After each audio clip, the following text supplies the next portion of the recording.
Hi అండి, welcome to బండెడ family రుచులకి స్వాగతం సుస్వాగతం. ఈరోజు మన వీడియోలో సాంప్రదాయానికి తెలుగు స్వీట్ మరి ఏంటో చెప్పుకోండి చూద్దాం. మరి వీడియోని ఎక్కడ స్కిప్ చేయకుండా చూసేయండి. మన ఛానల్ ఎవరైనా కొత్తగా చూస్తున్నట్టయితే ప్లీజ్ సబ్స్క్రైబ్ చేయండి. పక్కనే ఉన్న బెల్ ఐకాన్ కూడా క్లిక్ చేయండి. ఇంతకీ ఏంటా అని చూస్తున్నారా? ఏంటి మినపగుళ్ళని చూపిస్తున్నాను అనుకుంటున్నారా? ఈ మినపగుళ్ళతో నేను మంచి రెసిపీని అయితే చూపించబోతున్నానండి. మినపగుళ్ళతో సున్నుండల్ని ఎలా ప్రిపేర్ చేసుకోవాలో చూసేద్దామా? మరి ముందుగా ఒక బ్యాండీ పెట్టుకొని నేను అందులోకి 1 కప్పు మినపగుళ్ళని అయితే తీసుకున్నాను.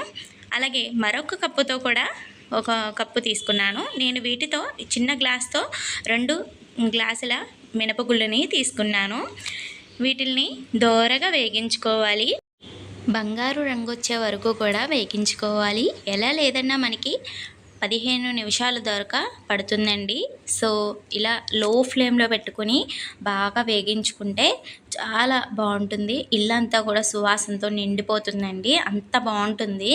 ఇలా వేగుతూ ఒక 15 నిమిషాల బట్టు అలా వేగించాలన్నమాట.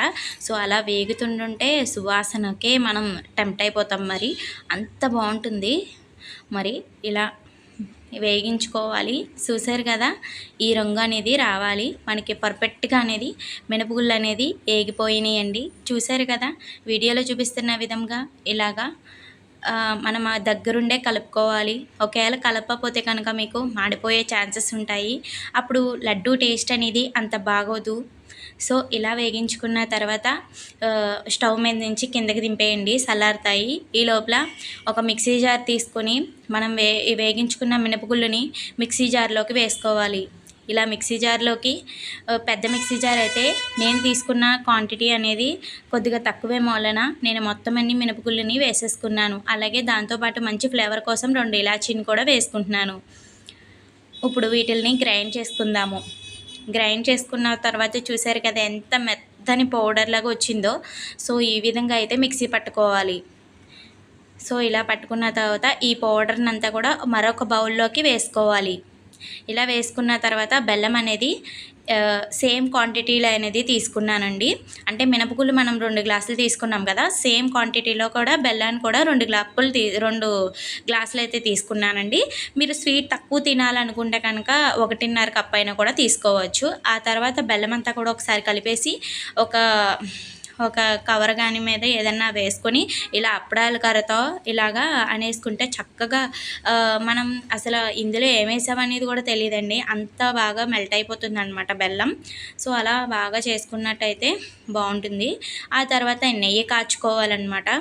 సో మంట పెట్టి మనం నెయ్యి అయితే కాచుకుందాము. ఇది బాగా మరగవలసిన అవసరం లేదు, కానీ కొద్దిగా వీటెక్కితే సరిపోతుంది అనమాట. సో మనం పోస్తున్నప్పుడు బుసబుసలాడాలన్నమాట.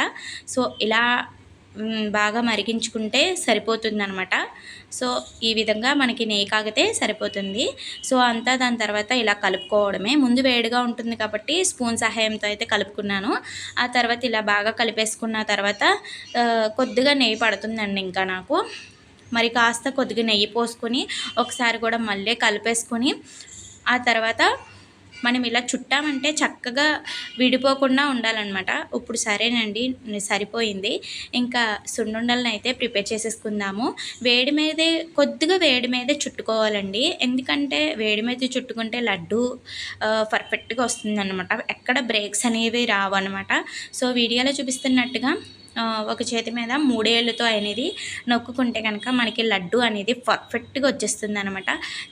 చూసారు కదా, 2 గ్లాసులతో మినపగుళ్ళని తీసుకుంటే ఎన్ని లడ్డూలు అయినాయో.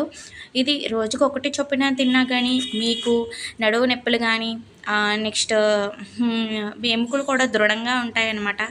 ఈ వీటిలో కాల్షియం, ఐరన్, జింక్ ఇంకా అన్నీ కూడా పుష్కలంగా ఉంటాయన్నమాట.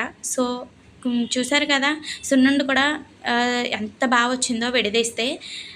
చాలా బాగుంది టేస్ట్ అయితే, చాలా చాలా బాగుంది. ఇప్పుడు మా అమ్మాయికి కూడా తినిపిస్తున్నాను. చాలా బాగుందని కామెంట్ చేసింది. సో ఇలా మనం బయట ఉంచేస్తే మనకి ఈగలని దోమలని వాలేస్తాయి కదా, అందుకనే నేను ఒక బాక్స్లో అనేది స్టోర్ చేసుకుంటున్నానండి. ఇలాగా రోజుకు 1 చొప్పున తిన్నా కూడా మనకి ఎముకలు దృఢంగా చక్కగా ఉంటాయన్నమాట. సో ఇలాగా మీరు కూడా ట్రై చేయండి. బెల్లం కావాలన్న వాళ్ళు బెల్లమైనా వేసుకోవచ్చు, పంచదార కావాలన్న వాళ్ళు పంచదార కూడా వేసుకుని చేసుకోవచ్చు. నేను హెల్తీగా చేయాలనుకున్నాను కాబట్టి బెల్లంతో అయితే వేస్ట్ చేశానమాట. చాలా బాగుంటుంది. ఒకసారి మీరు కూడా ట్రై చేసేయండి. ఎలా వచ్చిందనేది కామెంట్లో కామెంట్ చేసేయండి. ఇంకా మంచి మంచి వెరైటీస్ కోసం మీ ముందుకు వచ్చేస్తానండి. మీకు ఎలాంటి వెజిటేరియన్లో ఏదైనా రెసిపీస్ కావాలంటే కామెంట్లో అడిగేయండి.